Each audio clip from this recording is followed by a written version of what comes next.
Oke, kita mulai dengan iterik.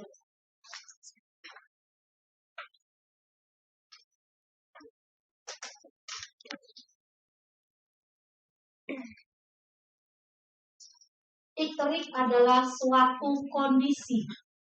Iterik itu bukanlah satu penanda penyakit yang spesifik. Jadi iterik itu hanya suatu kondisi di mana dalam definisinya iterik itu adalah perubahan warna kekuningan pada jaringan akibat pengendapan bilirubin. Jadi kalau kalian bicara tentang iterik, itu saja definisinya. Ya, dia tidak bisa mengatakan dengan iterik kita tidak bisa menggambarkan satu etiologi. Dengan kata-kata iterik kita tidak bisa mengatakan penyakitnya pasti ini. Karena iterik itu definisinya hanyalah suatu perubahan kekuningan pada jaringan yang disebabkan oleh pengendapan bilirubin. Jadi yang kekuningan bukan karena bilirubin, bukan iterik. Ya, masuk ke definisi seperti itu. Jadi yang di koas, setiap kali bicara tentang matanya kuning iterik, otak kalian berpikir ini iterik, responnya adalah cek bilirubinnya. Seperti ya. Jadi karena kita harus tahu secara kedokteran definisi demi definisi. Istilahnya berasal dari Prancis, ketika baca, uteros, dan apa, silahkan itu terminologi, tetapi definisi harus tahu. Karena dibilang bahwa iterik adalah perubahan warna karena bilirubin, berarti kalian harus tahu apa itu bilirubin. Ya. Kalau kalian sudah tahu apa itu bilirubin, berarti nanti tinggal gampang. Di mana masalahnya? Kita tinggal tahu penyakitnya. Karena sebenarnya kuning itu adalah sesuatu yang sangat sulit untuk ditegakkan diagnostiknya. Karena dia sangat luas. Saya bilang begitu karena saya sudah tahu teorinya. Makanya teori iterik, teori bilirubin harus diketahui secara detail. Tidak bisa menjadi sesuatu yang lewat begitu saja. Kalau saya mau tes kata-kata kalian gimana patofisiologi, nggak usah fisiologi nggak usah patofisiologi, bagaimana fisiologi terbentuknya bilirubin. Harusnya 100% koas sudah bisa menerangkan hal tersebut. Ya. Jadi kalau kita bicara tentang iterik, bisa disebabkan oleh banyak sebab. Tergantung nanti kita lihat skemanya, tinggal milih di mana masalahnya. Yang penting kalau dibilang iterik harus ada perubahan warna kuning pada jaringan yang ditandai karena deposit bilirubin. Mau jaringan mana? Terserah mau jaringan mana. Mau gampangnya mana? Ya cari yang warnanya gampang untuk dilihat. Berarti yang mana kalau perubahannya gampang dilihat? Kenapa? Karena dia putih. Putih jadi kuning gampang. Kalau kulitmu agak lama. Apalagi kulitnya hitam. Agak susah ya. Jadi kalau kita bicara tentang metabolisme, kita akan bicara tentang produksi. Produksi metabolisme seperti apa? Kita akan bicara bagaimana transport dari bilirubin. Lalu kita juga akan bicara bahwa ternyata bilirubin ini juga diambil atau diuptake oleh hati. Kamu harus tahu bagaimana menguptake-nya. Lalu ternyata bilirubin ini juga mengalami suatu konjugasi, perubahan bentuk. Dan ternyata bilirubin ini akan dikeluarkan oleh tubuh ekspresi. Dan ternyata selain dia dikeluarkan oleh tubuh, dia juga mengalami siklus lain, yaitu siklus enterohepatik. Ini harus diketahui. Ya. Sehingga nanti kalau kalian mau lihat kelainannya dari mana, tinggal pilih 1 sampai 6. Pilih yang mana. Apakah dia diproduksi, apakah dia ditransportasinya, Apa di aptek hepatik yang berlebihan atau konjugasi yang bermasalah atau ekspresi yang terhalangi atau siklus enterohepatik yang terlalu berlebihan. Tinggal pilih nanti. Kalau kita bilang produksinya dari mana?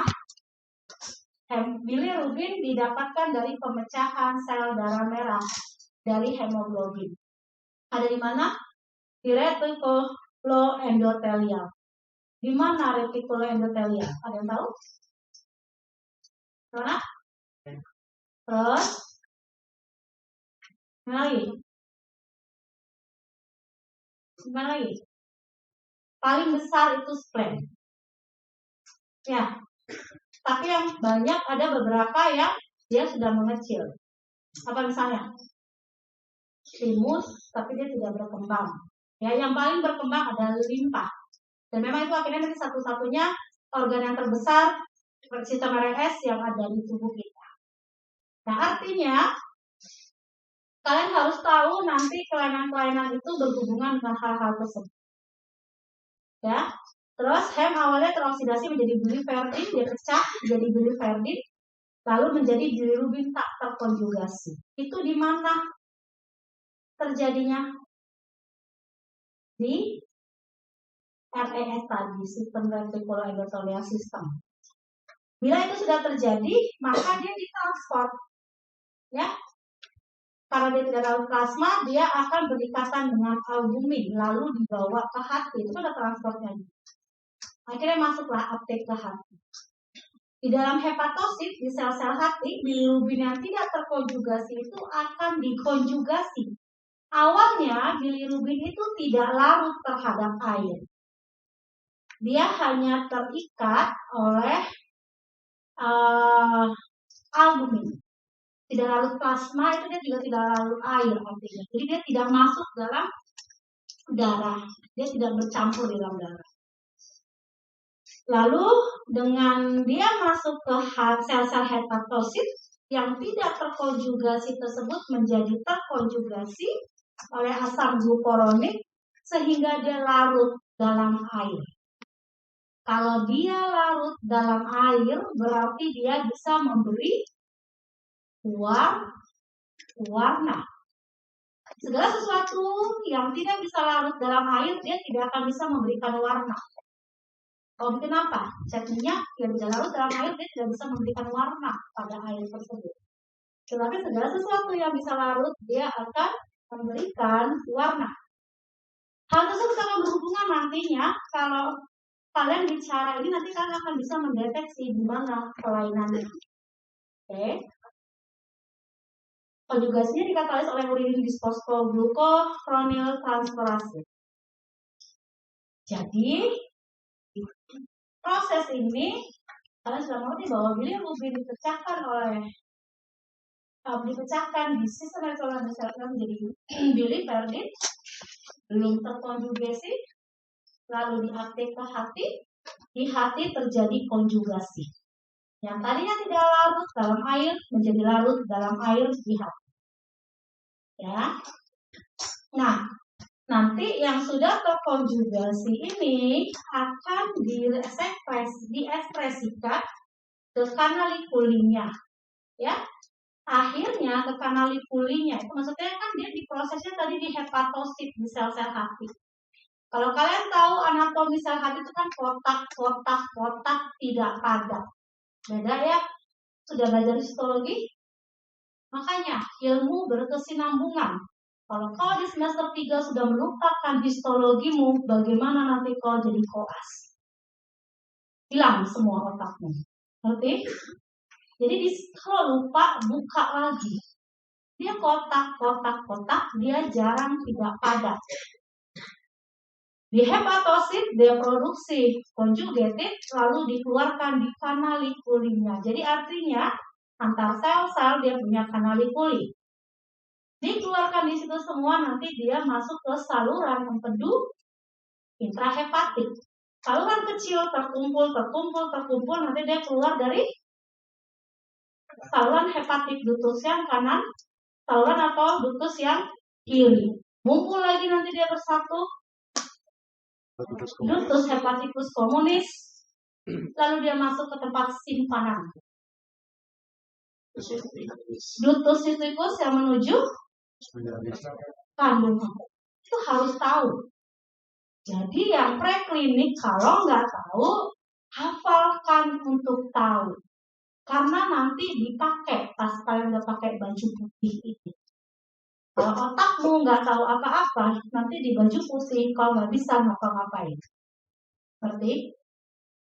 Terus sesudah itu empedunya akan disimpan.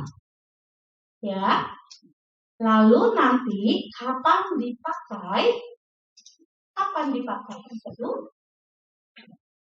Makanan yang mengandung lemak. Makanya kalau dulu pada makannya lemak terus, sekresinya, produksinya dia terus bertambah. Ya. Jadi dipakailah. Setelah itu waktu dia dipakai, dia akan dikeluarkan. Pada dipakai, dia akan diekspresikan. Artinya yang sudah terpakai kan ada sisa nih. Dia akan disekresikan. Karena tadi sifatnya saat sudah keluar dari hati, masuk ke kantung empedu, dia sudah bersifat larut dalam air. Sehingga dia akan keluar, diserap oleh, dia akan diekspresikan masuk ke kandung empedu, kandung kemih. Dia akan memberikan warna kuning pada kencing. Kalau dia masuk ke feses, dia ke sistem enterohepatiknya, dia masuk lagi ke feses, dia akan memberikan warna kuning pada feses. Nanti dari proses ini saja kalian sudah bisa mengidentifikasi bila nanti ada masalah. Ngerti? Kalau kalian berpikir ini masalahnya adalah dia kuning di seluruh tubuh, oke? Apakah ini masalah produksi? Apakah ini masalah transportasi? Apakah ini masalah sekresi? Nanti bisa terjawab. Kalau dia masalah sekresi atau ya masalah sekresi, di mana tidak bisa turun ke bawah, dia tidak bisa masuk ke duodenum, sehingga dia tidak bisa mewarnai kencing dan tidak bisa mewarnai feses. Apa yang terjadi? Pertanyaannya adalah, adakah BAB-nya berwarna lawan dari kuning adalah putih, dempul. Kalau tahu dempul. Kalau nggak tahu dempul mah, dempul itu adalah satu zat kayak lengket yang ditutup di mobil-mobil yang mau dicek. Itu dempul. Warnanya putih. Sehingga beberapa pertanyaan wajib diberikan untuk mencari diagnostiknya. Sehingga bila kita berpikir apakah ini kelainan sekresi ataukah ini kelainan konjugasi, kalau kita atau sekresi lalu kita memikirkan ternyata warna yang dihasilkan terlalu berlebihan, bagusnya adalah empedu kalau dikit kan kuning, kalau banyak jadi padat banget coklat. Sehingga kalau kita berbicara lalu kita tanyakan seseorang atau dia mengeluh kencingku menjadi coklat, otakmu berpikir, kenapa coklat? Bukan darah, Coca-Cola. Coklat itu diidentikan dengan warna Coca-Cola atau warna teh. Kalian berpikir, oh ini warnanya sudah teh. Siapa yang memberi warna pada urin? Bilirubin. Jangan-jangan bilirubinnya terlalu banyak. Berarti kita bisa pikirkan, jangan-jangan dia ada gangguan pada hatinya. Apakah itu nanti gangguannya proses konjugasi ataukah proses transportasi atau siklus enterohepatik yang berlebihan? Itu tinggal diidentifikasi. Ya, ini adalah ringkasannya. ada red cell obstruksi, hemprotein katabolisme, dan bone marrow erythropoiesis. Jadi 3 ini adalah masalah utama dalam produksi. Seperti maksudnya, di saat ada pemecahan sel darah merah yang sangat berlebihan, atau adanya katabolisme hemprotein yang berlebihan, atau adanya erythropoiesis yang berlebihan. Tinggal cari penyakitnya masing-masing. Ya. Red cell destruction, contoh penyakitnya adalah terjadinya kerusakan sel darah merah yang tidak pada waktunya. Oke, bisa disebabkan oleh genetika. 1. Thalassemia, anemia hemolitik, ya. Anemia hemolitik kamu juga bisa bagi menjadi anemia hemolitik yang disebabkan oleh imun, atau anemia hemolitik yang disebabkan oleh GSPD, atau anemia hemolitik yang disebabkan oleh apa? Sklerosis herediter, atau anemia hemolitik yang disebabkan oleh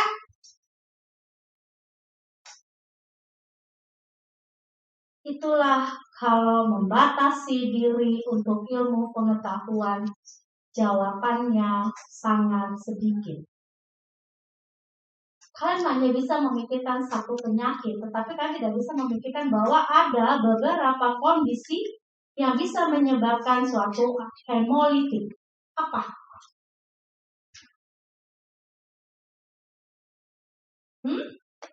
IHA autoimun, anemia. Jawab. Apa?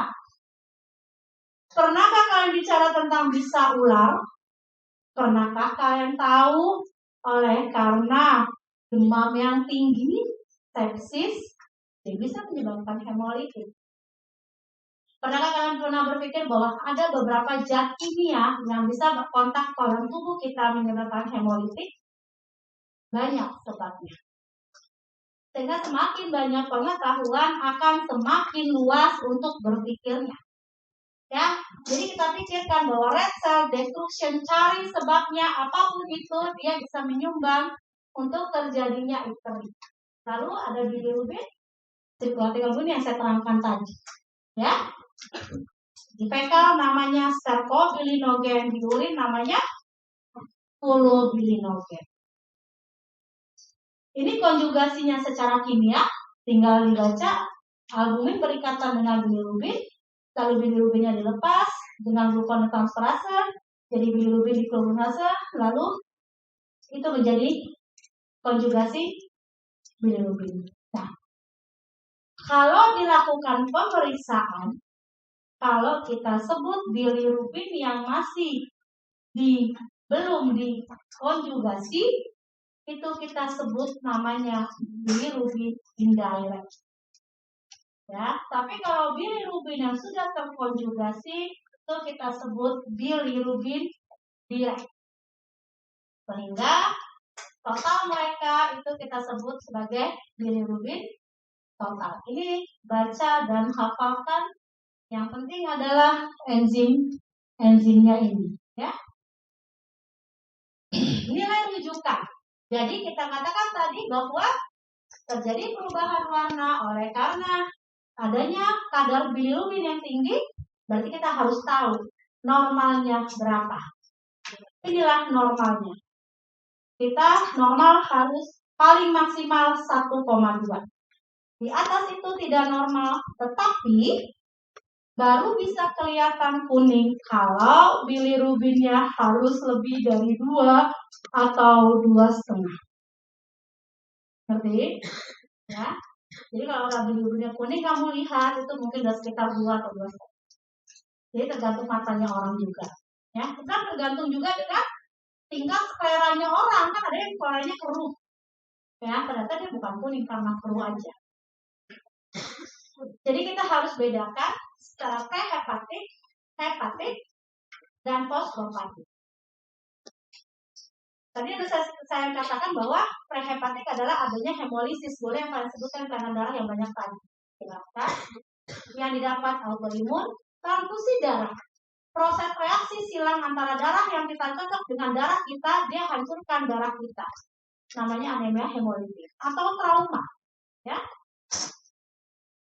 Nah, hal-hal inilah yang nanti harus dicari bila kalian dapat pasien kuning. Harus diberikan ini dulu, produksi, ya. Lalu kalian harus memikirkan yang hepatiknya. Disebabkan oleh karena adanya gangguan dari hepatoselulernya, baik dari uptake bilirubin ke dari plasma, konjugasi dan ekspresinya, tapi masih di dalam hati. Tadi kan hati terjadi konjugasi, keluar ke kanali pulih, lalu dibawa. Nah, hepatik ini adalah yang terjadi di dalam hatinya. Bisa karena uptake yang terganggu, bisa karena proses konjugasi yang terganggu, ataupun ekskresinya yang terganggu. Ekskresi dan sekresi berbeda, ya. Ekskresi keluar dari sel hepatoselulernya, sekresi keluar ke urin dan fesesnya, ya. Penyebab kongenitalnya ini banyak, tinggal baca. Penyebab dapatan hepatitis alkohol, nah ini lebih cenderung terjadi di sel-sel hepatoselulernya. Iskemi, kehamilan, trauma, malnutrisi, racun, dia bisa menyebabkan gangguan di hatinya. Sedangkan yang hepatik itu adalah obstruksi, di mana adanya gangguan drainase empedu yang tadi saya ceritakan. Sumbatannya bisa karena apa? Bisa banyak. Bisa karena batu, bisa karena struktur, bisa karena keganasan. Bebas apapun itu. Yang penting sumbatan, ya. Batu yang paling banyak. Nah, ini dia anatominya. Tadi yang saya bilang tadi, ini sisi kanan, ini sisi kiri, ini sisi kanan, ini sisi kiri, cabang-cabang kecil. Dia bersatu, dia berbentuk terus, dia masuk ke dua dini. Oke? Ini adalah cabang dari pankreas. Sehingga kalau ada cabang ini juga nyumbat di sini keganggu, sumbatan di sini keganggu, sumbatan di sini keganggu. Terserah di mana sumbatannya, ya. Nah, ini dia. Kalau kalian punya, ini skematiknya. Kalau kalian punya pasien kuning, anamnesa. Anamnesanya mana? Yang tadi yang udah kalian pelajari. Mulai dari adakah kelainan darahnya, adakah perdarahan, adakah demam, adakah trauma, adakah apa? Minum-minum obat tertentu, ya. Adakah tanda-tanda hal-hal yang lain? Masukin. Kalau usia muda, pikirkan dulu hepatitis yang paling gampang, hepatoselulernya. Lihat kenal marker, kalau positif ya udah hepatitis, santai. Tinggal benerin hepatitisnya, mudah-mudahan kuningnya balik. Kalau negatif, USG. Untuk apa USG? Kita takut ada obstruksi, ya. Nggak ada, cek ulang lagi. Nggak ada liver biopsi. Ya, apakah ada transit proses di sini? USG, ada CBC dilatasi, batu, selesaikan batunya, nggak jelas, MRCP, ya. Kalau orang tua, nggak ada USG-nya, berat badan turun, langsung cari secara USG, karena kita takut ada keganasan. Apakah keganasan di sel hatinya atau keganasan di saluran empedunya? Selesaikan, ya, hepatitis atau yang lainnya. Oke, ada pertanyaan tentang difterik? Ya, ada? Kalau ada nanti langsung boleh tanyakan. Saya masuk ke lanjutannya, kolesistitis.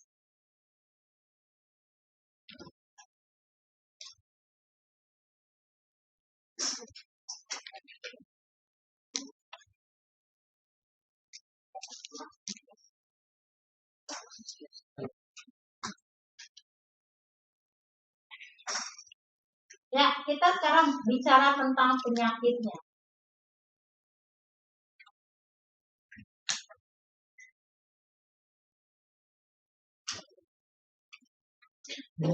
Banyak ya penyakitnya: kolesistitis, koledokolitiasis, pankreatitis, atau karsinoma pankreas.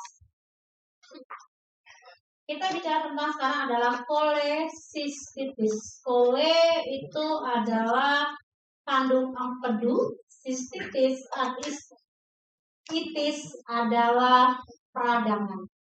Jadi kolesistitis adalah peradangan dari kantung empedu atau daerah sekitarnya, ya, yang berhubungan ke kantong empedu. Kolesistitis ada akut dan kronik tergantung dari waktunya, ya. Kalau akut biasanya nyeri, kalau kronis itu biasanya ringan dan waktu yang lama. Etiologinya 90% karena batu, 10%-nya tidak batu. Tidak batunya karena apa? Banyak, bisa karena autoimun, bisa karena bakteri, bisa karena virus, dan lain-lain. Kalau batu kalian bisa lihat, ya, batu bisa ada di semua saluran empedu mulai dari kanal likuli sampai ke CBD. Paling sering pasti di tempat-tempat yang sempit kalau menetap. Batu bisa berjalan dari CBD, bisa turun ke duodenum, hilang, atau kalau dari ductus hepaticus communis, dia bisa turun ke cysticus. Jarang ya bisa naik ke cysticus. Dari empedu bisa turun ke cysticus. Karena cysticus itu sempit, jadi memang banyaknya batu kalau nggak di kamen baldak bawah, kalau nggak di ductus cysticus, ya. Tipenya ada 3, kolesterol murni, atau pigment stone, atau gabungan.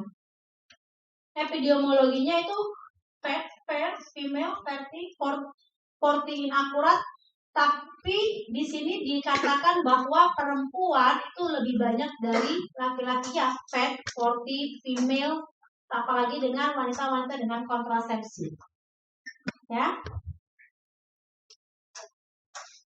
Kolesistitis akut yang tanpa batu disebut kolesistitis akut alkalkulus. 5-10% lebih jelek dari yang ada batu. Lebih progresif, bisa sampai yang tadinya cuma peradangan, sifat dari peradangan kalau nggak teratasi, dia bisa jadi gangren. Gangren, busuk atau menghitam, dia bisa bernanah, empiema, dan dia bisa ruptur, bisa perforasi. Ya, ini sering terjadi pada apa? Pada pasien-pasien yang post trauma, mungkin pukulan pada abdomennya, pasien-pasien dengan luka bakar yang dehidrasi, pasien-pasien dengan nutrisi parenteral yang lama, di mana pada nutrisi parenteral empedu jarang terpakai karena sudah terdapat makanan olahan yang sudah masuk ke pembuluh darah. Jadi dia nggak punya lagi proses pemakaian saluran empedu, ya, tidak enteral, tidak pakai saluran empedu, sehingga empedunya tidak terpakai, stagnasi di situ, ya. Dia bisa menyebabkan satu peradangan. Lama post operasi, ya. Penyebabnya adalah stasis cairan empedu, di mana cairan empedu itu mentok. Di kan harusnya cairan empedu kan keluar, berputar, sehingga nggak ada tumpukan-tumpukan endapan lumpur dari empedu. Atau infeksi kuman, entah infeksi dari gigi, dari usus, dari jantung, dari manapun dia bisa menyebabkan. Dia bersifat berjalan seperti dengan cara hematogen. Atau iskemik dinding kandung empedunya, ya. Etiologi atau patofisiologinya adalah terjadi dari, kalau kolesistitisnya karena batu atau tumor, itu ya karena sebabnya adalah sumbatan. Jadi batu yang bisa menyebabkan infeksi adalah sumbatan. Selain sumbatan, batunya bergerak juga bisa menggesek dari kantung empedu. Karena batu itu kan, nanti kalian di sini ada lihat gambar batunya. Kita lihat gambar batunya. Kalau batu yang itu tuh sama seperti batu di pinggir jalan, kamu bisa mendapatkan batu dengan bentuk bulat yang bagus, tapi kalian juga bisa mendapatkan batu dengan bentuk yang tidak baik, runcing. Bila batu itu runcing, dia bisa melukai kandungan empedu, itu merangsang untuk terjadinya kolesistitis. Ya. Jadi, apalagi kalau batunya terperangkap, jadi infeksi, terjadi iritasi, infeksi 3-4 kali dia membunuh. Bisa runtuh, ya. Apalagi kalau misalnya tidak diobati dengan baik, dia bisa jadi struktur atau bisa gangren. Presentasi klinisnya karena empedu berada di perut kanan atas, berarti dia wajib dikeluhkan adalah nyeri perut kanan atas. Sifatnya apa? Kolik. Kenapa kolik? Karena sifatnya batu dicoba dikeluarkan dari kandungan empedu. Tetapi bila sudah terinfeksi cukup berat, dia sifat nyerinya tidak lagi kolik, tapi terus menerus, ya. Bisa muntah, tidak langsung makan, demam, ya. Ada nyeri tekan, ada defense muskular, kadang teraba massa, dan ada tanda Murphy. Kalau tanda Murphy terjadi, berarti proses peradangan sudah sangat berat. Apa tanda Murphy? Ada yang tahu? Ada yang tahu tanda Murphy? Tangan kalian posisinya seperti itu di perut kanan atas di daerah hepar. Lalu kalian tekan secara gentle atau lembut, pasiennya akan berhenti bernafas. Dia tanya nafasnya berhenti. Saking nyerinya. Ya, kalau ada tanda itu, sudah pasti dia Murphy sign positif. Nggak pakai sibuk nanya sakit bu, sambil kalian pencetin perut kanan atas. Ya, Murphy sign bukan betul. Murphy sign, kalian pakai tangannya di kanan, pencet dengan lembut, pasien saking sakitnya sampai inspirasinya berhenti. Sampai gitu ya, saking sakitnya. Ya, ngerti ya?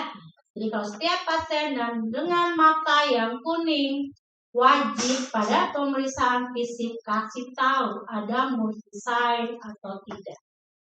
Untuk memastikan bahwa ini terjadi peradangan pada saluran empeduka atau peradangan pada kantung empeduka. Jadi kalau kalian tidak buat tanda Murphy sign, artinya kalian tidak mengerti teori atau apa yang mau dicari, ya. Laboratoriumnya bisa banyak sebab, bisa banyak hal, tapi yang sudah pastinya biasanya ada peningkatan bilirubin, tetapi tidak signifikan sangat tinggi. Mengapa? Karena dia bukan sumbatan. Dia hanya peradangan. Ya, jadi bilirubinnya nggak pernah sampai 10, 20, jarang. Alkali fosfatase, transaminase, amilase bisa meningkat ataupun tidak. Untuk USG adalah untuk memastikan adanya sebuah peradangan pada kantung empedu dengan ditandai adanya penebalan bila kita ukur lebih dari 4 mm. Kita bisa ukur. Ada gambarnya kah? Oh, udah ada gambar USG-nya. Jadi kalau ada gambar USG-nya, USG kantong empedu itu ada 2 layer kelihatan secara USG. Kita akan periksa dari layer luar atau layer dalamnya itu harus di atas 4. Ada cairan di perikolesistitik, ada batu atau tidak. Kalau sudah didapatkan itu sudah dikatakan bahwa sudah pasti 95% spesifisitas. Tapi kadang kalau tidak dilihat itu secara USG belum tentu tidak ada karena sensitivitasnya hanya 85%. Mungkin kita kalau tidak terlihat kita curiga kolesistitis, kita bisa ajukan ke CT scan. Kapan kita apa tindakannya? Kolesistitis itu harus antara operatif dan konservatif, harus dipikirkan. Kalau kita katakan konservatif itu berarti tidak tindakan bedah, yaitu kita menenangkan si pembuluh si kandung empedunya. Kita perbaiki, bila sudah baik, selesai, tetapi tidak berhenti di situ. Bila dia etiologinya karena batu, harus pikirkan untuk menghilangkan batunya. Mengapa? Karena sekali dia sudah bikin infeksi, kemungkinan nanti dia akan bisa buat seperti itu lagi. Apalagi kalau infeksinya cukup berat. Berarti pikirkan untuk mengambil kandung empedunya. Ya. Tetapi bisa nggak pasien yang kita pikirkan konservatif dulu tidak perlu operasi, tiba-tiba bisa jadi operasi? Boleh. Bila perjalanannya makin memburuk, peradangannya bertambah dengan cepat, atau kita bisa katakan udah dirawat sehari 2 hari tidak tanpa perbaikan, lakukan terapi bedah. Artinya kita melakukan source control. Kalau tidak kita selesaikan sumber infeksi, pasiennya akan mati. Peradangan yang infeksi kita perbaiki, tidak ada perbaikan, hilangkan peradangannya. Ya. Konservatifnya biasa kasih makan, kasih NGT kalau perlu, kasih cairan, kasih antibiotik, kasih anti nyeri supaya nyaman. Komplikasinya tadi saya bilang timbul nanah emphysema, timbul kasus emphysematus, timbul perforasi. Ya. Sekarang yang kedua adalah kolelithiasis. Tadi kolesistitis, peradangannya boleh sebab apapun. Kalau ini kolelithiasis, adanya batu kandung empedu. Apakah kolelithiasis ada pasti kolesistitis? Dengar pertanyaanku. Apakah kolelithiasis pasti kolesistitis? Tidak. Apakah kolesistitis pasti karena kolelithiasis? Tidak. Jadi waktu kalian pakai terminologi ini, pakailah dengan benar. Definisi dari kolesistitis adalah ada batu di kandung empedu. Udah itu.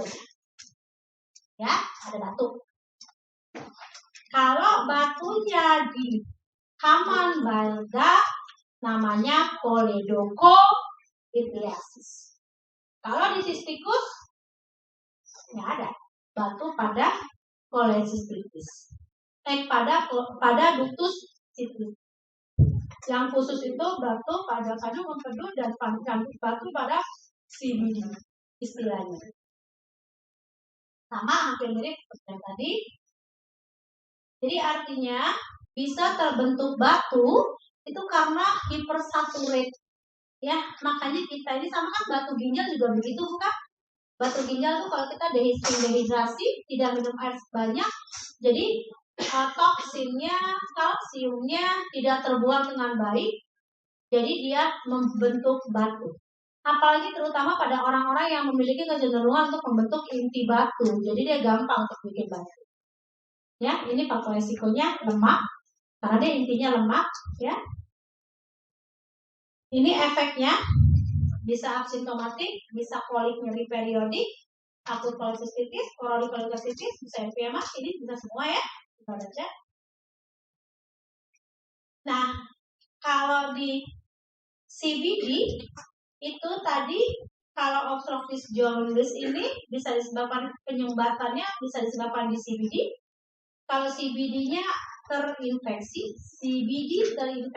namanya kolalitis. Kalau kandung empedu terinfeksi namanya kolesistitis. Kalau CBD kolalitis, ya, jadi harus diingat.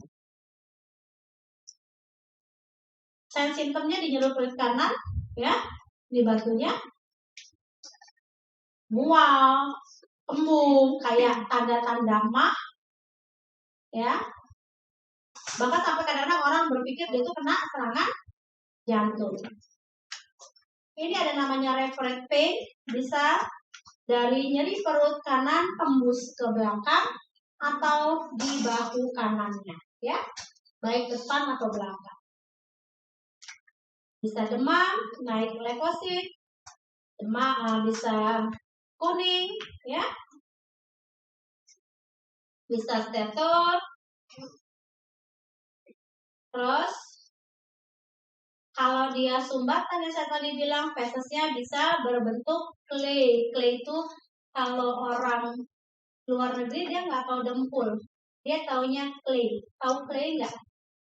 Pernah TK, SD pakai clay kan? Yang kayak tanah liat itulah, itu clay kayak gitu. Atau kencingnya menjadi gelap. Diagnostiknya USG. Ya, tapi USG juga tergantung matanya orang. Oh, ini ada nih gambar USG. Jadi USG ini kalau kalian lihat nanti secara USG empedu ini berhepar, batu empedu itu ada rongga, tengahnya hitam, ini ada batasnya putih. Nah, inilah dindingnya kan. Inilah dindingnya, diukur dari sini ke sini ketebalannya. Ya. Batu atau sesuatu yang asing kalau kandung empedu yang kosong itu warnanya hitam. Bagus. Sesuatu yang asing itu warnanya putih. Putih itu hiperekoik ya. Kalau bahasa USG-nya. Kalau batu dia punya akustik shadow, yang disebut itu adalah bayangan nih. Set ada bayangan hitamnya.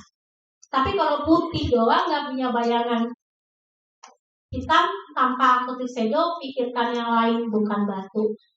Bisa massa, bisa polip dan lain-lain.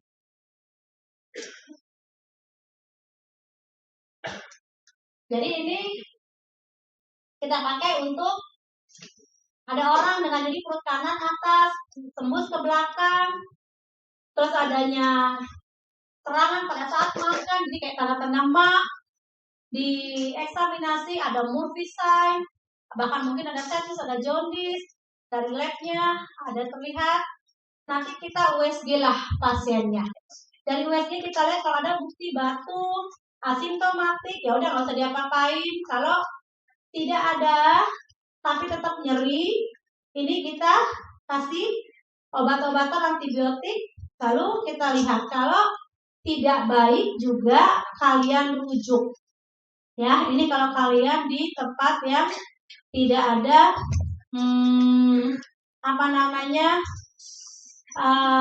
yang naik dari USG. Karena sekarang USG udah ada di puskesmas ya harusnya. Ya, kalau itu high risk, apakah ini bisa ke arah kolonitis, pankreas, terus langsung ditransfer ke rumah sakit. Ya. Medikalnya itu dengan lipotripsi dipecahkan. Ya. Kalau misalnya tidak terlalu berat, dia di bed restkan saja. Medical stone-nya itu bisa dengan 2 cara. Yang pertama adalah operasi, yang kedua adalah tanpa operasi.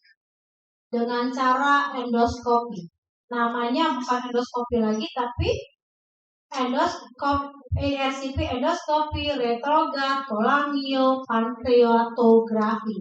Jadi endoskopi yang bisa masuk ke kolangio, bisa juga masuk ke pankreas. Gitu. Kalau kita endoskopi sederhana kan cuma masuk ke duodenum, itu namanya endoskopi. Tapi kalau yang endoskopi retrograd ERCP, endoskopi ke endoskopi retrograd cholangiopancreatografi. Jadi dia dari alat endoskopi itu dimasukin lagi alat untuk naik dari ampula pateri atau yang duodenum tadi. Alatnya naik lagi masuk ke arah CDD, bisa sampai ke ductus cysticus, naik lagi ke atas. Kalau dia berbelok ke kanan, dia bisa ke ductus pancreaticus. Ya.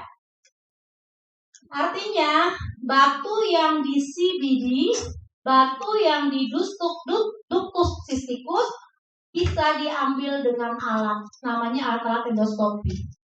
Nah, dari sini ya. Jadi alatnya itu masuk, nih kayak alat ini, selangnya ini masuk, aksesorisnya masuk. Nanti di sini ada pemecah, ada basket yang ngambil, banyak aksesorisnya. Itu namanya tindakan RCP. Ya. Jadi kalian harus tahu bahwa batu empedu yang ada di saluran empedu, tapi itu yang IRCP tidak bisa sampai ke sini ya. Tidak bisa sampai ke alat IRCP, tidak bisa sampai ke sini. Alat IRCP cuma bisa sampai ke sini. Jadi artinya IRCP hanya bisa menangani batu-batu pada saluran empedu, bukan di kantung empedu. Beda ya. Kalau di kantung empedu harus dioperasi atau dengan cara laparoskopi. Komplikasinya yang tadi saya bilang, ada infeksinya makin banyak, gangren, bisa pankreatitis. Kenapa? Karena kan dekat ada saluran, jadi kumannya bisa pindah ke situ. Ya, ini adalah batunya bisa sampai sepenuh itu kantung empedunya ya. Oke. Sekarang saya bicara tentang akut pankreatitis.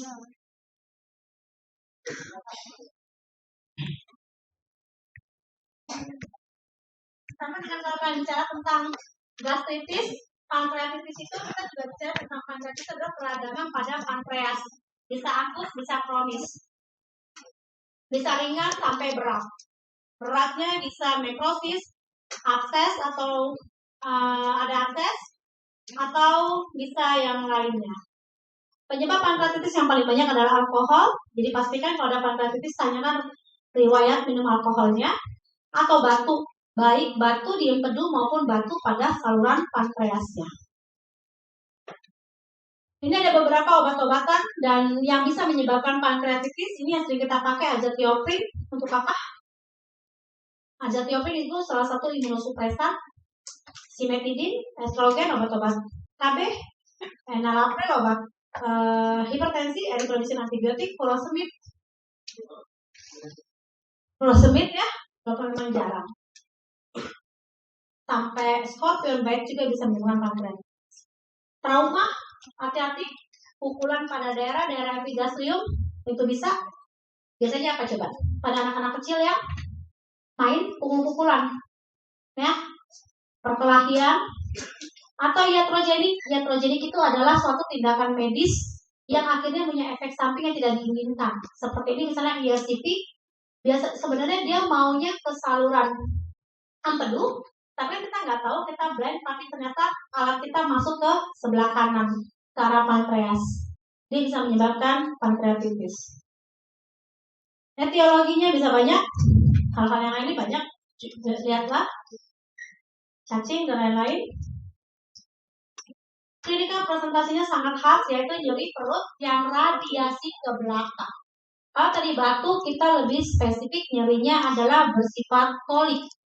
Kalau pankreatitis, nyeri yang bersifat radiasi ke belakang, menyebar ke belakang. Ya, ada emesis, fever, dan lain-lainnya.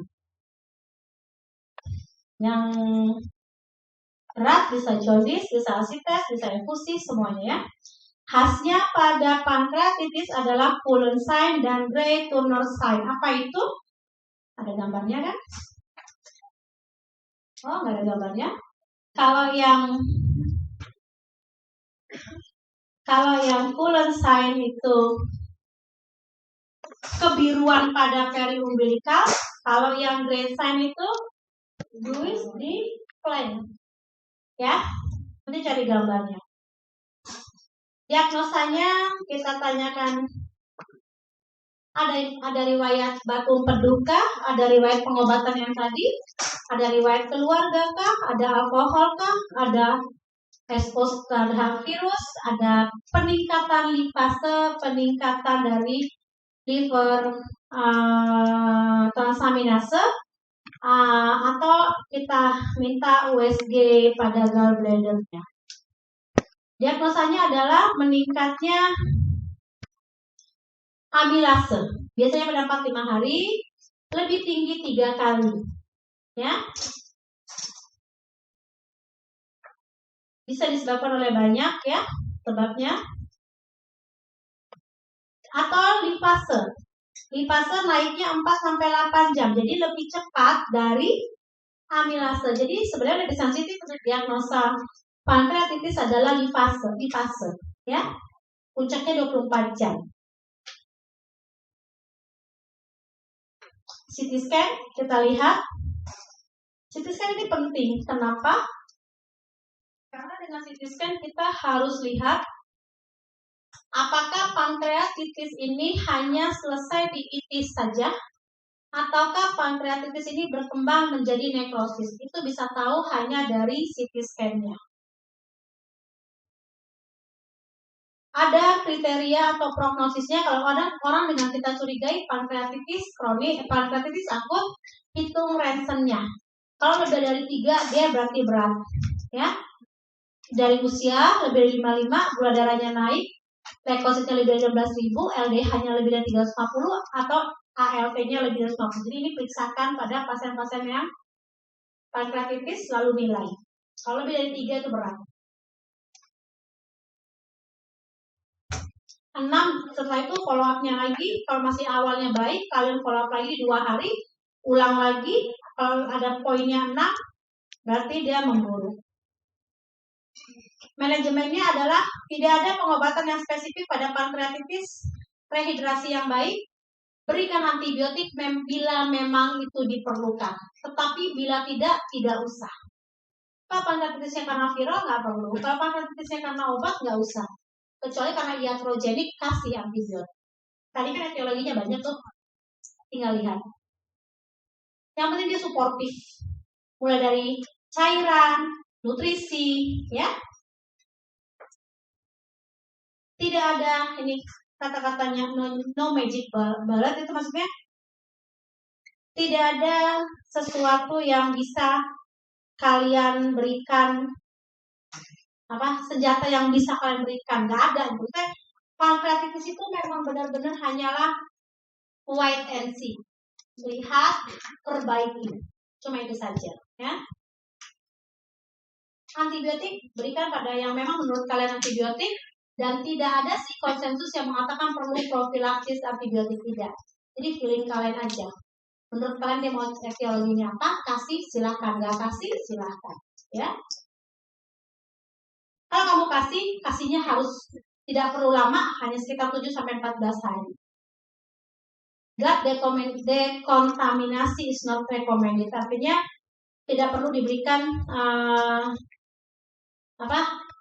pengobatan di usus, misalnya lebih cenderung ke misalnya diberikan pencahar dan lain-lain, itu tidak perlu, ya. Tetap berikan makanan secara enteral, ya. Kalau zaman dulu dikatakan, ilmu zaman dulu, yang pankreatitis harus puasa. Ilmu yang zaman sekarang tidak. Pankreatitis boleh makan, tapi sesuaikan makanannya. Kalau pasien mau muntah-muntah, abdomennya nyeri, ya nggak usah dikasih nasi padang. Pasien jangan sederhana. Bubur kah, ya, susu kah, ya. Jadi artinya lebih terpilih enteral nutrisi, bukan dari parenteral nutrisi. Kalau zaman dulu dipuasakan pasien, zaman sekarang sudah tidak. NGT hanya bila perlu, ya. Terus kapan dikasih TPN, total parenteral nutrisi, jadi artinya benar-benar dari infus. Kalau dia tidak bisa diberikan secara enteral lebih dari 5 hari, gimana ceritanya nggak bisa dikasih enteral? Misalnya pasiennya muntah-muntah hebat, atau setelah kalian pasang NGT, pasiennya produksi dari NGT-nya selalu tinggi, residunya tinggi, jadi nggak bisa dimasukin enteral. Lebih dari 5 hari kalian lihat, kalian kasih TPN. Lagi apa? Koneksi lagi berjalan.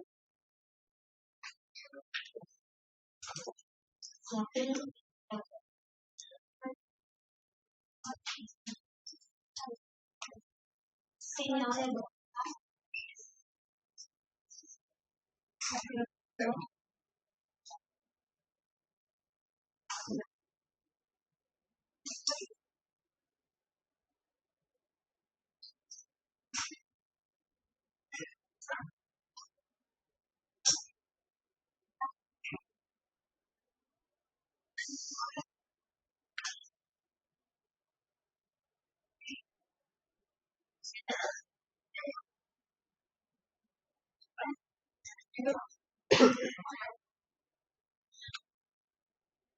Jadi kalau kalian bicara tentang pankreatitis, kalian akan lihat selain kita bahas tadi bahwa sebenarnya penanganan pankreatitis itu lebih banyak adalah suportif. Ya, jadi kalau pasien-pasien dengan diketahui pankreatitis tidak memiliki masalah pada nutrisinya, tidak ada kembung, tidak ada mual, hanya nyeri, demam, kalian tetap diberikan makanan secara enteral. Oke. Terus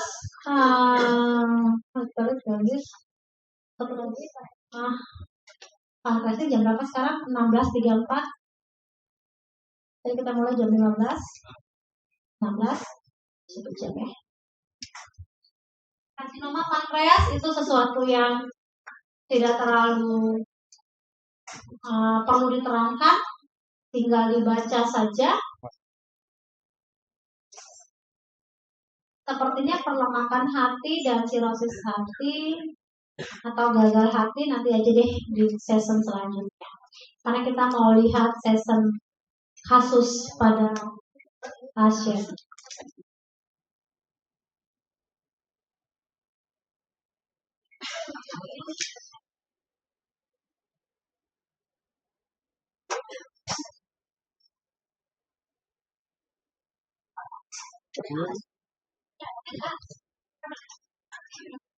Bisa, Pak.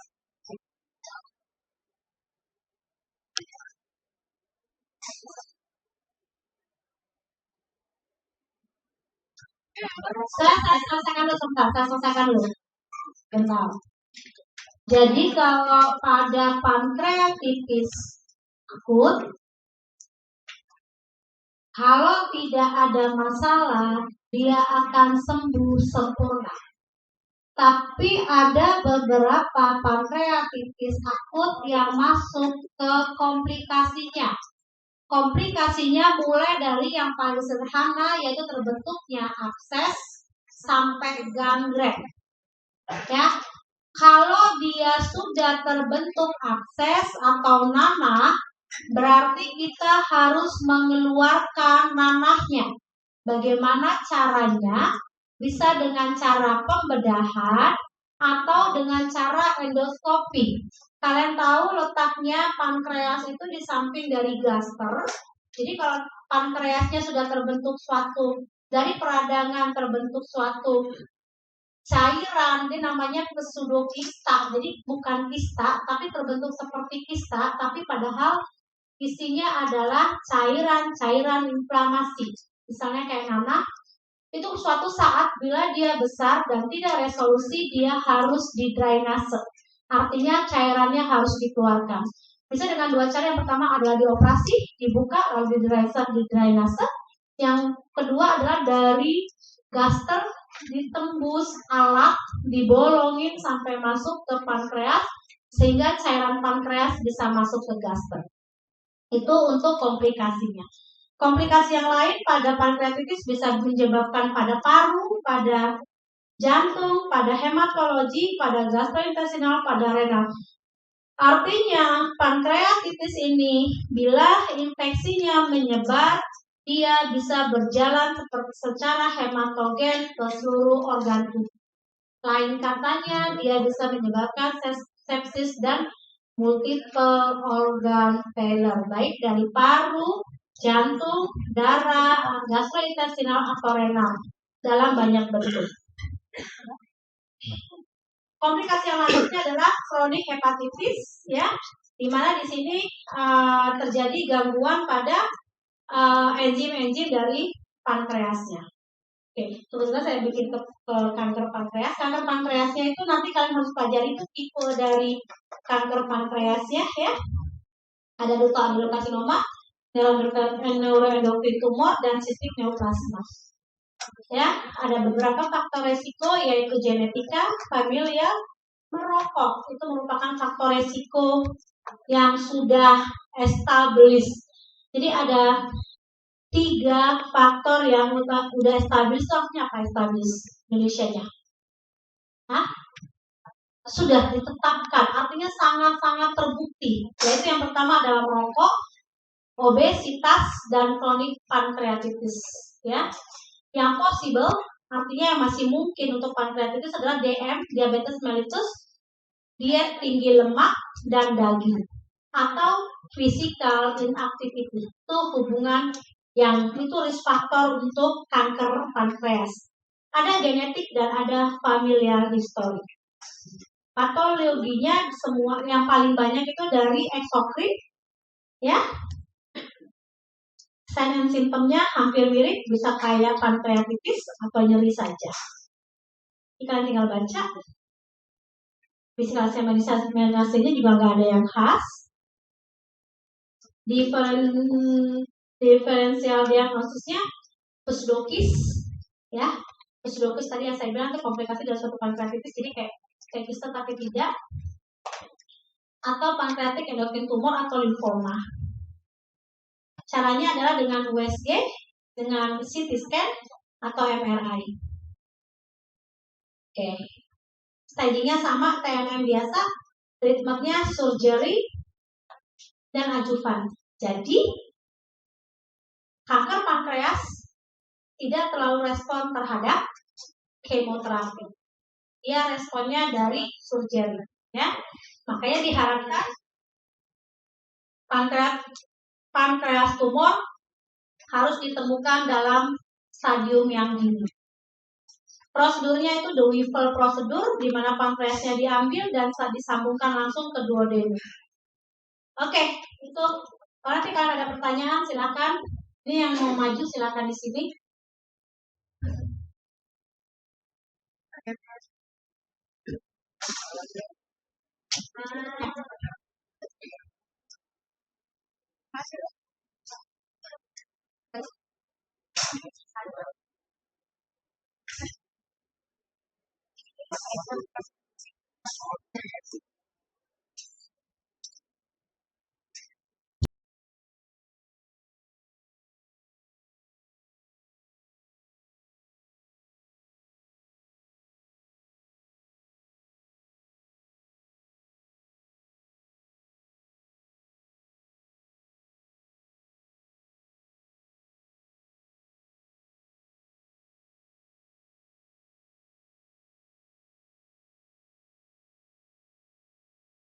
Langsung dengan kasusnya dan mereka mau memberikan laporan baik secara anamnesa, pemeriksaan, diagnosa, penunjang dan treatment mereka.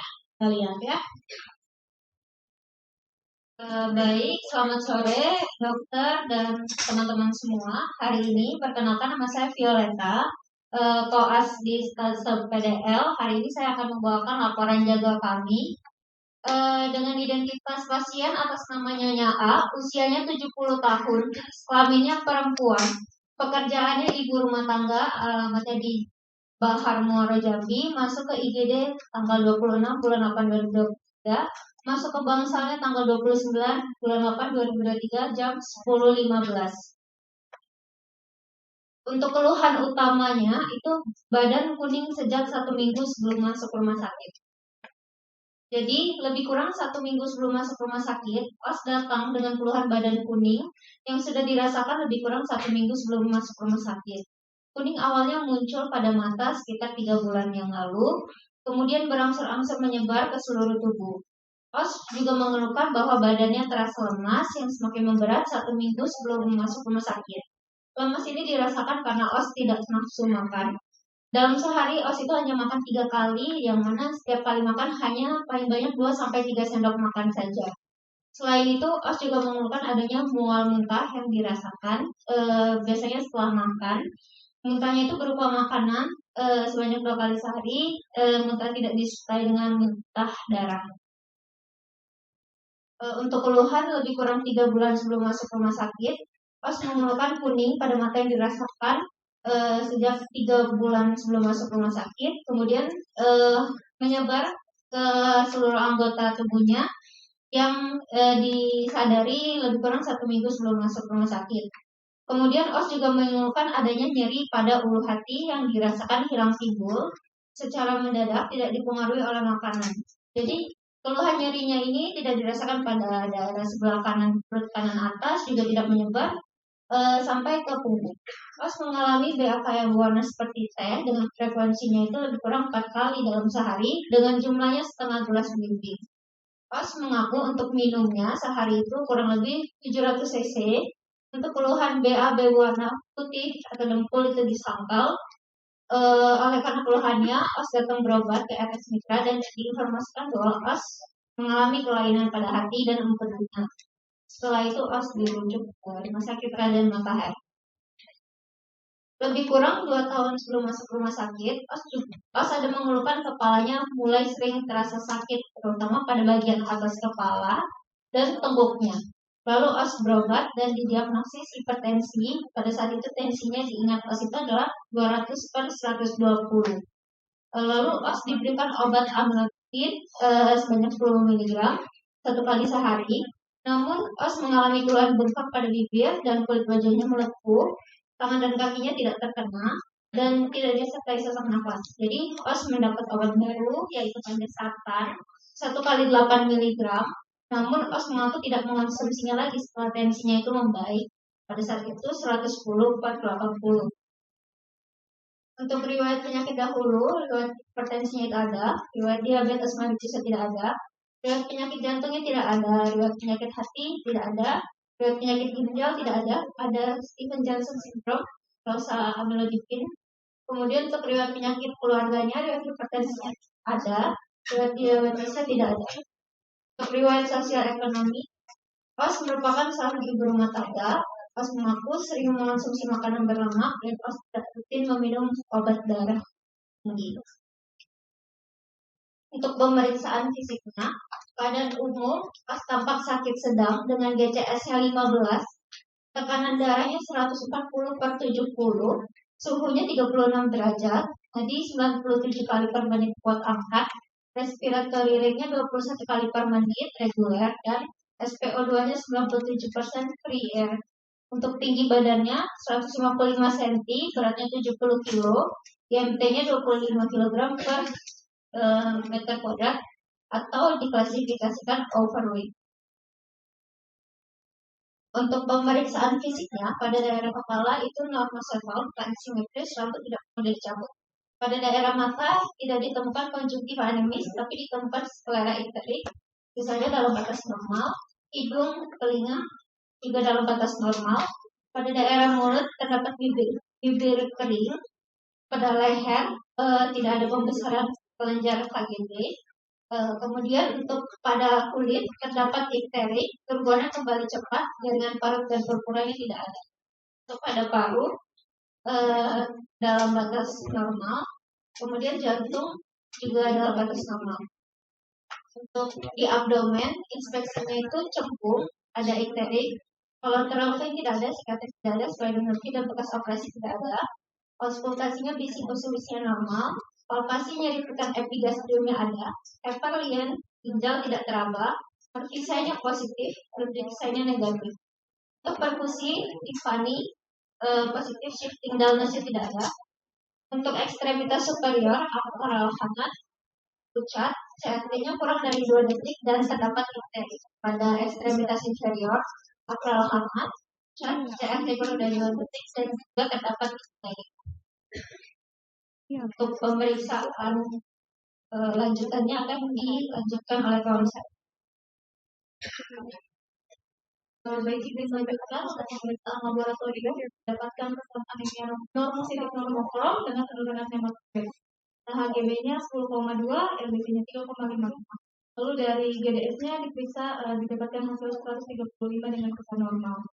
Lalu selanjutnya dari faal hati yang dilakukan pada tanggal 25 bulan 8 didapatkan peningkatan daripada bilirubin, baik yang total, direct, indirect, dan juga peningkatan daripada SpO2 dan juga SpO2.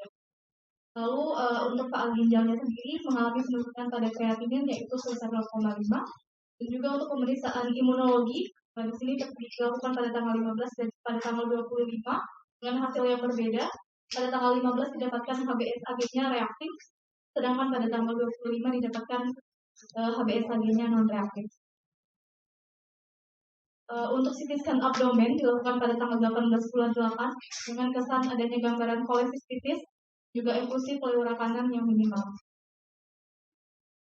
Lalu kemudian untuk USG abdomen didapatkan kesan daripada penebalan dengan kausa daripada edema dinding, yang mana masih mungkin juga daripada suatu spiral dan juga dirinya kolesterol. Untuk daftar masalahnya, yang pertama ada ikterik, badannya kuning, nyeri ulu hati, nyeri kepala, mual, muntah, penurunan nafsu makan, BAK-nya pekat, ada selera ikterik, lalu ada bibir kering dan juga pucat, ada nyeri tekan epigastrium, lalu kemudian dari pemeriksaan laboratorium didapatkan anemia normostatik normopro, dan juga didapatkan penurunan hematokrit, penurunan kreatinin, dan juga peningkatan daripada ALH. Diagnosis prima pasien ialah jaundice, ektosa kolesistis dengan diagnosis sekundernya ialah suspek hepatitis B kronik reaktif dan juga anemia ektosa penyakit kronik dan hipertensi grade 1 yang tidak terkontrol. Lalu didiagnosis banding dengan hepatitis B. Untuk pemeriksaan anjurannya dilakukan pemeriksaan HbA1c diulang, lalu HbPDNA, IgG anti HBC, IgM anti HBC, dan HbA1c. Untuk tata laksana, untuk morfologi, sirah balik, edukasi genetik, komplikasi dan juga prognosis, yaitu rendah garam dan cairan. Lalu untuk farmakologinya diberikan dan HCl 0,9% 20 ppm, demometrazol 240 mg, demometrazol 2 kali 1 ampul, cefotaxime 2 kali 2 gram, dexmetronidazole 3 kali 500 mg, dan juga peroral kandesartan 1 kali 2.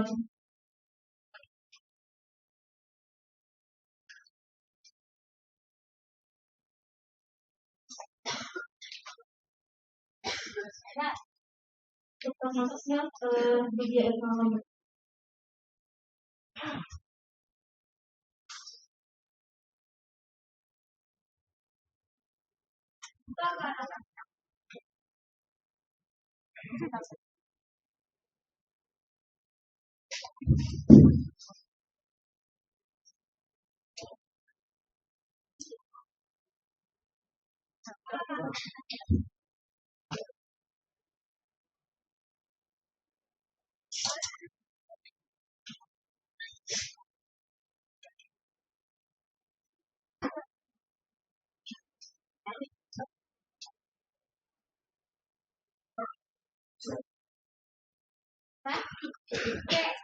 Jadi, seperti teori kita tadi, kita bicara tentang sekarang adalah generasi apa?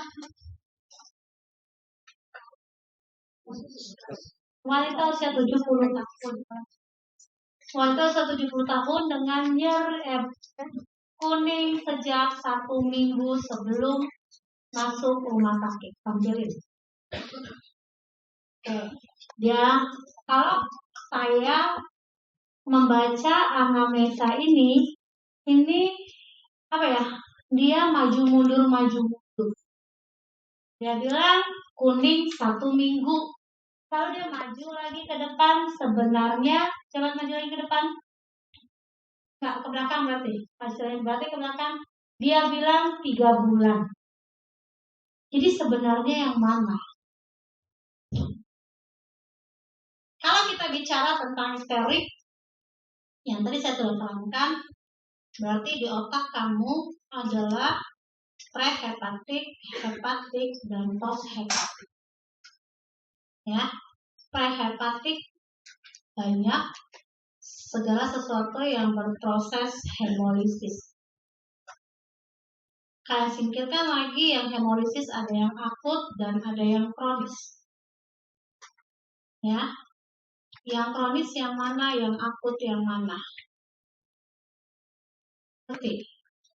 Jadi kalau kayak gini, ini tandanya yang bikin anamnesa dia nggak tahu teorinya. Dia bikin 1 minggu.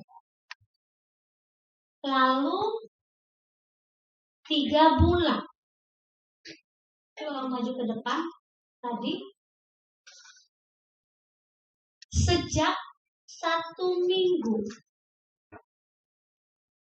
Awalnya 3 bulan. Ini 2 kali ya ketiknya ya. Ketiknya 2 kali ya. Tadi nggak bisa. Ini Bapak anamnesa. Kenapa? Sebenarnya kamu mau menceritakan, kan sih mau menceritakan ini pasien kuning 3 bulan, makin lama makin kuning, sangat berat dirasakan 1 minggu, kan gitu toh. Persingkatlah kata-katanya, gak usah bertele-tele seperti ini, ya. Berarti kalau gitu di otak kamu ini sesuatu yang lambat, kuning, prehepatika, hepatika, poshepatika. Nggak tahu. Kita belum tahu. Di prehepatik, adakah yang bersifat kronis? Hah? Di prehepatik, adakah bersifat kronis? Ini mahasiswanya, anaknya apa? Absen ya? Absen mahasiswanya.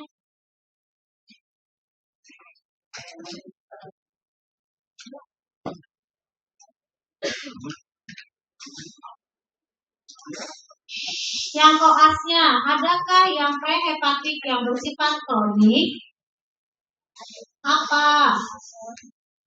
Mulai dari talasemi, lalu anemia hemolitik, lalu harusnya masukkan anamnesa itu semua ke dalam anamnesamu. Adakah kau memasukkan itu? Tidak. Kira-kira apa yang mau kau masukkan? Kan gitu toh. Disuruh belajar tuh begitu. Makanya teorinya diperkuat sehingga nanti klinisnya dipakai. Ya, jangan di otak kalian kalau kuning batu empedu, kalau kuning kolesistitis, kalau kuning hepatitis, nggak boleh. Begitu itu bukan, terus kalian mau apa? Nggak jadi dokter, nggak jadi punya pasien sakit.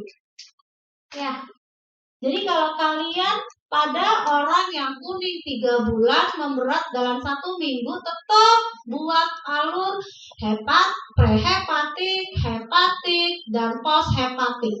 Artinya itu semua harus dianamnesa. Kamu sudah punya data kuning 3 bulan bergradasi lambat laun memberat 1 minggu. Di prehepatik kira-kira anamnesa mana yang cocok? Diagnosa apa yang cocok? Apa?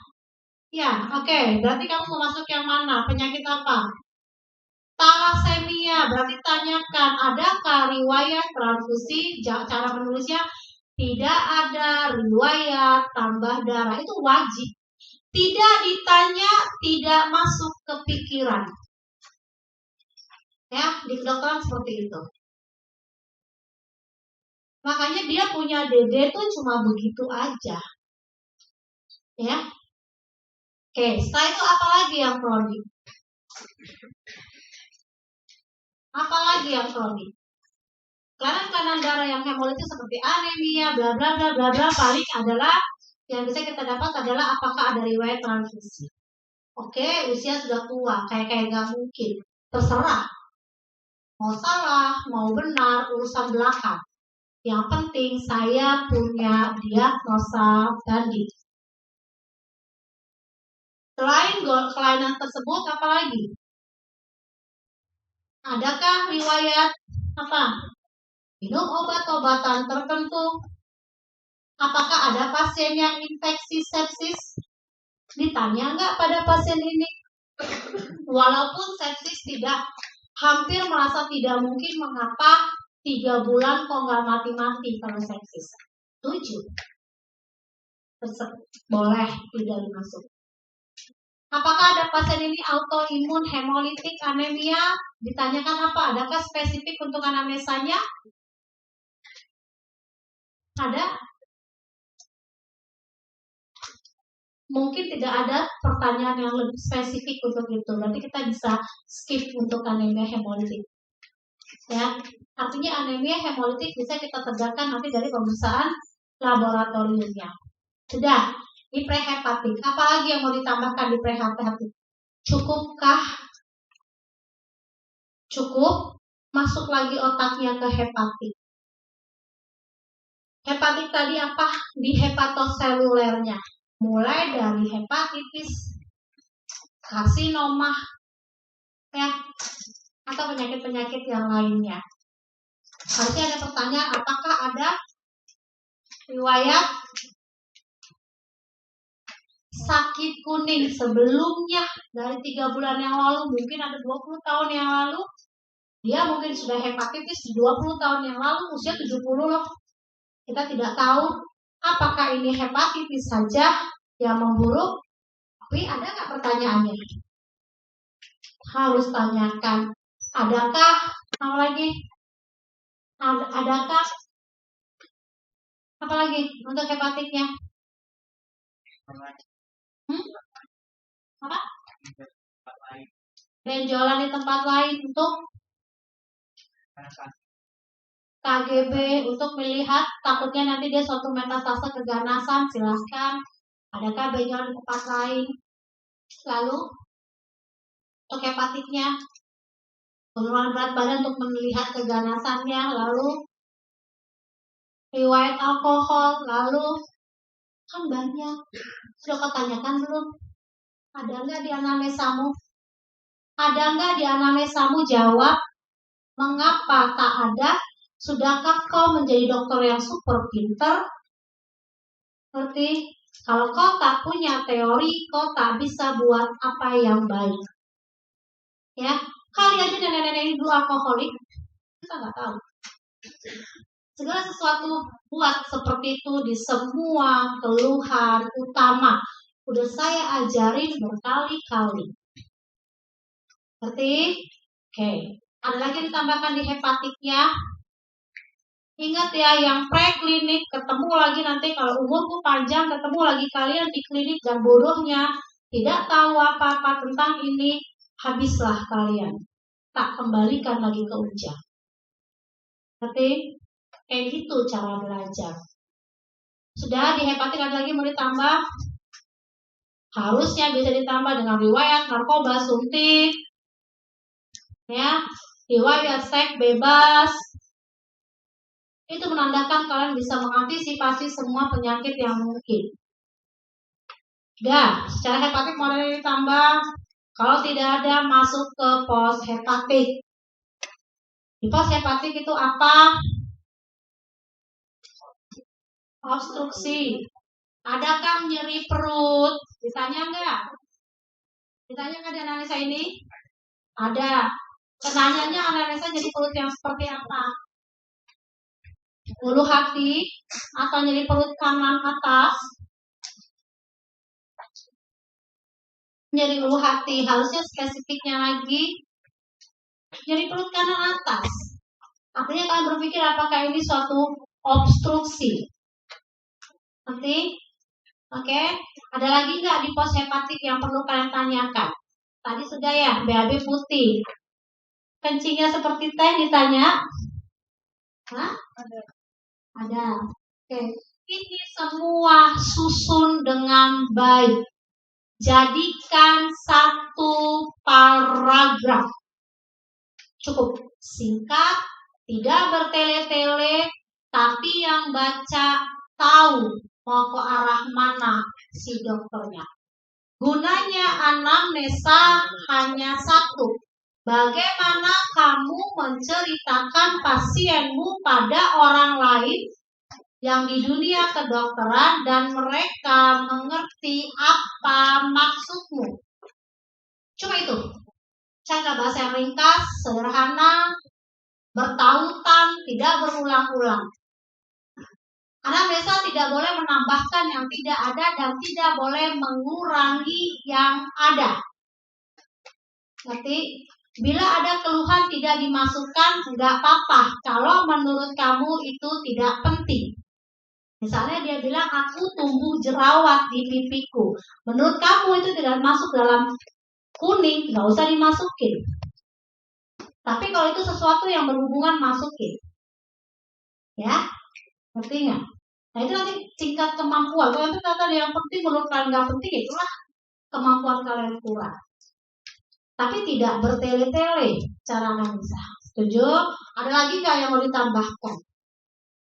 Apakah masih bisa masuk DDD infeksi yang lain seperti leptospirosis, malaria? Apakah mau masih dimasukkan di sini? Terserah. Kalau menurut kamu nggak mungkin ini malaria, nggak usah. Tidak ada panas badan dengan menggigil, tidak dimasukin, tidak apa-apa. Kalau kalian memang yakin ini memang sepertinya bukan infeksi akut. Karena setelah diulang-ulang bahwa ternyata ini kuningnya sudah 3 bulan. Dan tidak pernah ada episode hilang kuningnya. Begitu bukan? Kalau malaria dia sudah mati. Kalau leptospirosis dia sudah mati. Artinya aku tidak memasukkannya. Tidak ada pertanyaan membersihkan comberan untuk leptospirosis. Tidak ada anamnesa kontak dengan tikus untuk leptospirosis, nggak perlu. Tidak ada anamnesa pergi ke negara Papua, tidak perlu karena tidak ada ke arah malaria. Setuju? Oke. Kalau mau dimasukin ya silahkan, itu hak dokter. Tapi kalau enggak juga enggak apa-apa. Dan masuk ke pemeriksaan fisiknya. Ada lagi yang mau ditambahkan untuk kuning, silahkan bila itu mendukung. Ya, gitu caranya. Dari pemeriksaan fisik, di sini, selain ikterik yang tadi, yang hepatik, satu lagi yang belum masuk. Apa? Sirosis hepatis. Adakah pertanyaan tentang perut membesar, pertanyaan tentang rambut rontok? Itu tidak menutup kemungkinan kuning sirosis 3 bulan.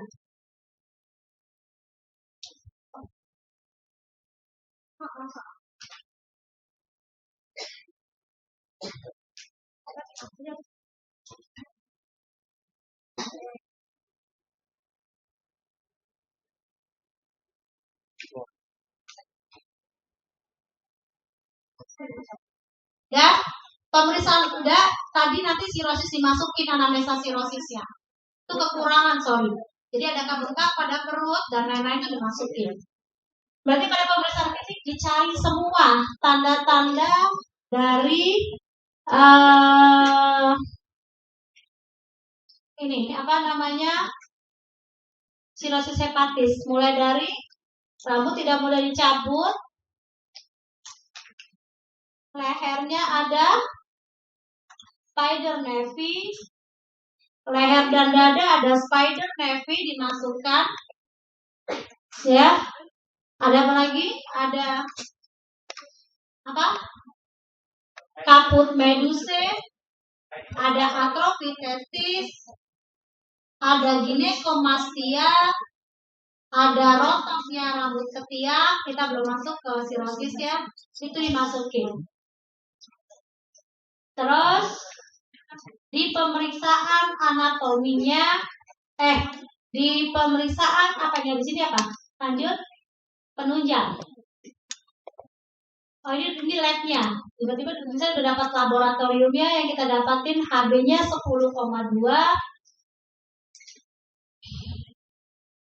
MCV, MCH, MCHC-nya gimana? Nomor kom, nomositer. Berarti gambaran arah apa? Kalau thalassemia harusnya gambaran hiprokom, hiprositer. Ini berarti gambaran. Kalau masih mau kita berpikir ke anemia, berarti anemia yang mana? Anemia hemolitik, ya. Kalau mau masih ke arah situ. KTS-nya masih bagus, GDS-nya normal. Lanjut lagi. Ada data bilirubin total 17, direct 10,9, indirect 6,95. Pada gambaran anemia hemolitik, apa yang tinggi? Kenapa indirectnya yang tinggi? Iya, kenapa dia kenapa yang tidak terkonjugasi lebih tinggi dari yang konjugasi? Kenapa? Bilang gitu. Iya, kenapa jalur prehepatia? Kenapa? Gimana? Kenapa pada anemia hemolitik bilirubin tidak terkonjugasi lebih banyak daripada bilirubin yang terkonjugasi? Ayo, mahasiswa prekliniknya bisa jawab atau enggak? Mahasiswa koasi bisa jawab nggak? Pakai logikanya. Kenapa? Destruksinya lebih cepat dari proses konjugasinya. Artinya anemia hemolitiknya memang cepat dan destruksi. Sehingga unconjugated lebih tinggi. Kalau pada pasien ini enggak. SGOT, SGPK-nya tinggi. Berarti ini ada proses di hatinya. Berarti kita lebih pikir ini adalah kondisi di hepatik. Apakah pada kondisi post hepatik SGOT, SGPT tinggi? Bisa iya, bisa tidak, tetapi jarang tinggi. Karena dia hatinya tidak bermasalah, tapi saluran empedunya yang bermasalah. Tapi dia bisa tinggi ya, bisa saja kalau dia peradangannya nyampe ke hati. Ya, jadi kita lihat bahwa ternyata SGOT, SGPT-nya sangat tinggi. Oke, HBsAg-nya positif. Berarti dari DD kita yang tadi, kita katakan bahwa pasien ini kuning, 3 bulan, tidak ada tanda spesifik yang lain, ya, tidak ada nyeri perut kanan atas, kita lebih berpikir ke arah hepatik. Tadi kita lihat bahwa bilirubin yang hepatik bisa disebabkan oleh viral, obat-obatan, alkohol, dan lain-lain. Yang harus dicari yang paling mudah adalah viral. Riwayat alkohol, beritanya belum tadi di nenek ini? Hanya sebegitu gampangnya kalian menghilangkan jejak. Dan ternyata viralnya HBsAg positif. Berarti pasien ini diagnosanya apa? Walaupun ada lagi data tidak reaktif. Ya, ini satu data yang bertolak belakang. Tetapi bila benar dia positif, berarti pasien ini apa? Bagaimana menuliskan diagnosa yang baik dan benar? Tidak boleh ada kata jaundice et causa. Karena saya sudah bilang dari awal pertemuan, jaundice bukan diagnosa. Dengarkan, diingat, dipahami. Kita tidak pernah pakai simptom sebagai diagnosa, jarang. Jadi bagaimana diagnosanya? To the point dari apa yang punya kita dapatkan. Apa? Apakah kau mau bilang ini hepatitis B kronik saja? Hepatitis A suspek aktif, kita balik akut on kronik hepatitis B. Ya. Oke. Karena ada satu data yang bertolak belakang, nanti kita akan ulang hepatitisnya. Apa yang terjadi bila hepatitisnya negatif ke depannya? Apalagi pemesanan kecil yang ada? Apalagi? Oke, balik ke belakang. Apa yang terjadi bila hepatitis B-nya negatif? Apa?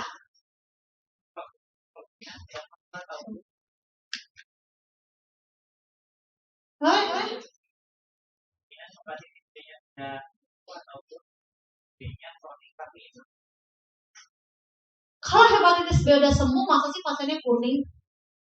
Itu masih dicoret, nggak mungkin. Kalau pasiennya aktif apa?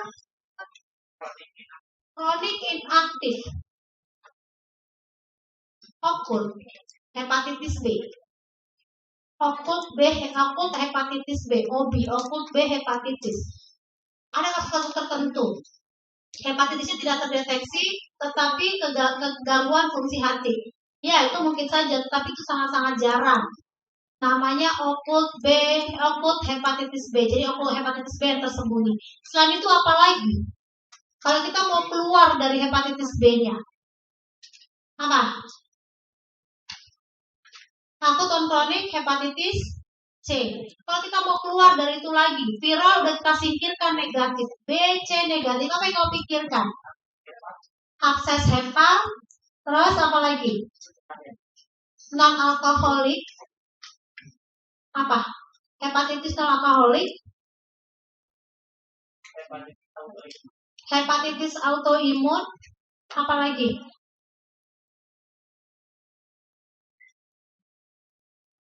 Apakah ini ada tanda-tanda peradangan?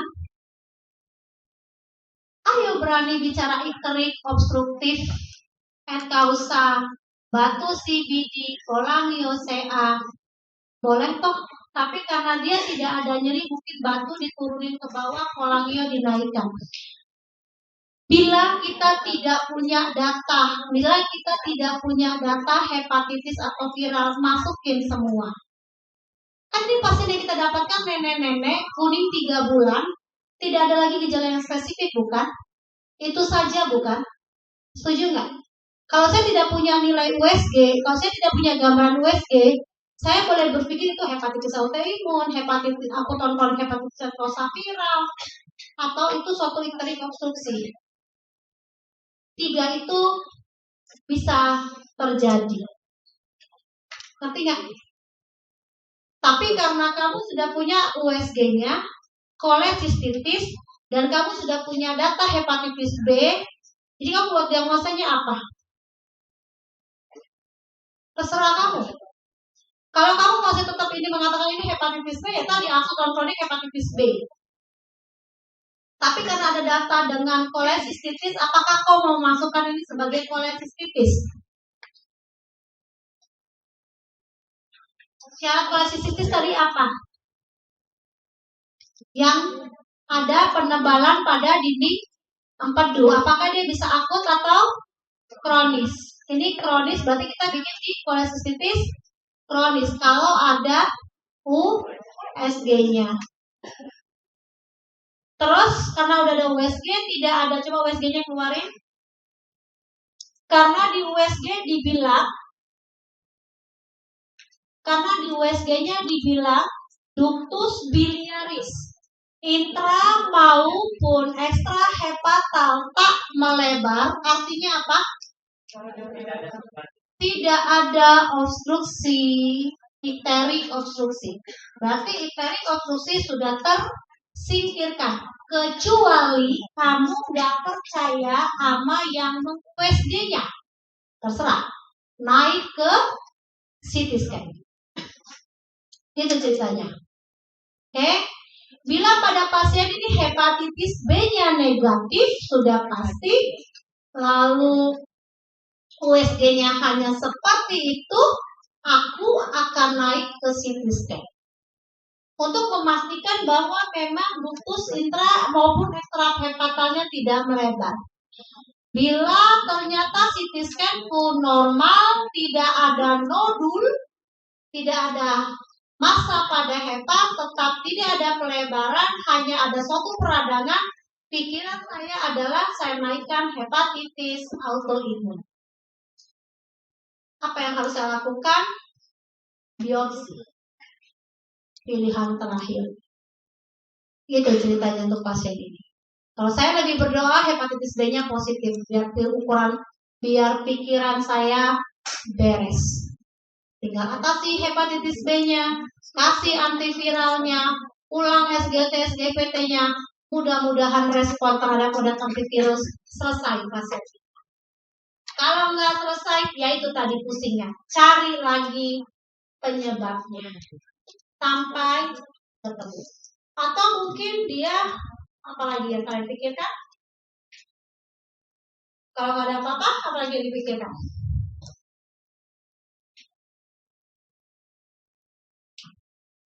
Mungkin di seluruh tubuh untuk cari keganasan tempat lain. Berarti ini transaminase dan bilirubin yang meningkat. Tapi dia minimal kalau keganasan harus berhubungan dengan empedu dan hatinya. Kalau dia kondisi sepsis, nggak masalah. Tapi pasien ini tidak sepsis, bukan? Pasien ini santai kan? Maksudnya tenang seperti itu. Ya, cari. Sehingga memang penunjang sangat membutuhkan mata seseorang. CT scan membutuhkan mata, USG membutuhkan mata. Akhirnya kalau semuanya mentok, biopsi hati. Kalau memang ternyata itu hanya gambaran sirosis saja, ya sudah selesai sirosis. Kalau ternyata biopsinya normal, aduh, bingung kita mencarinya seperti apa. Kembali lagi evaluasi lagi, kembali lagi gimana lagi, cari lagi. Yang pasti bahwa pasien ini tidak sedang minum obat-obatan. Kalau ternyata dia minum obat-obatan, kita kecolongan, sama sekali. Padahal ternyata dia cuma drug-induced liver injury. Tapi ini nggak ada kan? Sudah dituliskan tidak ada riwayat minum obat-obatan. Gitu. Oke? Ada pertanyaan dari adik-adik prekliniknya. Ini salah satu contoh dunia nyata yang akan kamu hadapi nantinya. Jadi kalau kau duduk di sini santai-santai, otakmu nggak kau isi sampai nanti kau masuk ke sana, bisa dibayangkan kualitas dokter seperti apa kamu. Makanya isi otakmu di sini. Tidak hanya di blok 3, di semua blok masukin ilmunya. Pakai. Setiap perkuliahan jangan pernah cuma capek. Baca yang benar. Pakai otakmu. Dengan fasilitas yang segini rendahnya, tempat yang crowded, dempet-dempetan, harus tetap konsentrasi ke pelajaran. Supaya nanti kalau udah berjas putih, otaknya nggak kosong. Begitu cara belajar. Ya, oke. Kalau nggak ada yang pertanyaan dari Koas? Nggak ada? Sudah tahu cara menganalisa pasien? Nanti kalau laporan jaga sekali lagi sama saya harus lebih baik. Ya, masalah salah dan benar itu tidak bisa dipastikan dalam kedokteran. Ngerti? Gak ada yang bisa pasti benar, yang bisa kamu capai gak ada. Semua itu step by step. Makanya siapkan step yang banyak. Langkah-langkah DD yang banyak. Ini gak jadi, naik yang bawah. Ini gak jadi, naik yang bawah. Kalau dokter yang gak punya DD, matilah dokternya begitu itu gak terbukti. Kayak gini aja. HBsAg positif, HBsAg negatif, terus mau apa? Walaupun nanti kalau begitu HBsAg doang yang membingungkan, secara ilmu pengetahuan ada lagi kan tambahannya? Kita belum membahas itu loh, ya nggak? Harusnya kalian nanti tahu lagi marker hepatitis B kan nggak cuma HBsAg. Kalau HBsAg-nya meragukan berarti gimana nih? Apakah mau perlu periksa HBsAg kuantitatif atau yang mau IgM anti HBc? Atau mau yang mana? Banyak, ya. Jadi artinya gitu, isi terus diisi otaknya. Oke, kalau ada pertanyaan saya tutup kuliahnya.